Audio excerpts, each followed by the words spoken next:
क्या आपने कभी गौर किया है कि कभी कभी किसी इंसान की प्रेजेंस ही हमें पीस और फेथ देती है। कुछ लोग ऐसे होते हैं जिनके सिर्फ शब्द से ही सब कुछ हील होने जैसा लगता है। ये शक्ति है नर्चरिंग एनर्जी की, और यही शक्ति हमें माँ स्कंद माता से मिलती है।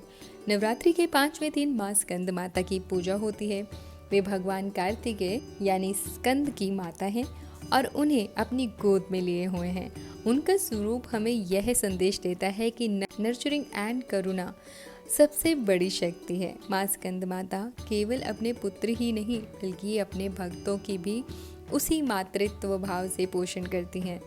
उनके आशीर्वाद से भक्तों के मन में क्लैरिटी, संतुलन और डिवाइन गाइडेंस आता है।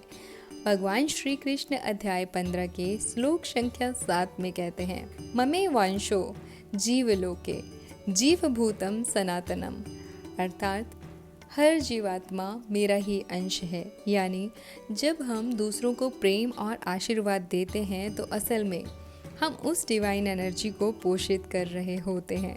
माँ स्कंद माता थ्रॉट चक्र की अधिष्ठात्री देवी मानी जाती हैं। थ्रॉट चक्र हमारी वाणी और ट्रूथ का केंद्र है। साइंस भी यही कहती है कि ये वाइब्रेशन सीधे एनर्जी फील्ड पर असर डालते हैं। हम ब्लेसिंग्स और पॉजिटिव वर्ड्स बोलते हैं तो वही फ्रीक्वेंसी हमारे जीवन को शेप देती है।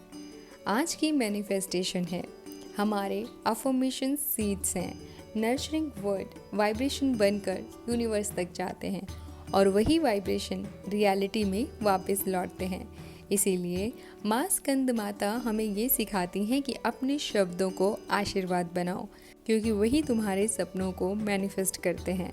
डे 5 की प्रैक्टिस है, आज किसी भी एक व्यक्ति को दिल से आशीर्वाद दें, चाहे अपने बच्चे को, परिवार को या मित्र को।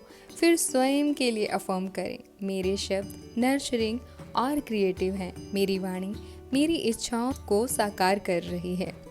यही है नवरात्रि की डे 5 की मैनिफेस्टेशन तपस्या। माँ स्कंद माता से सीखना है कि नर्चरिंग और करुणा की एनर्जी मैनिफेस्टेशन को मल्टीप्लाई करती है, क्योंकि सृष्टि is all within. Thank you.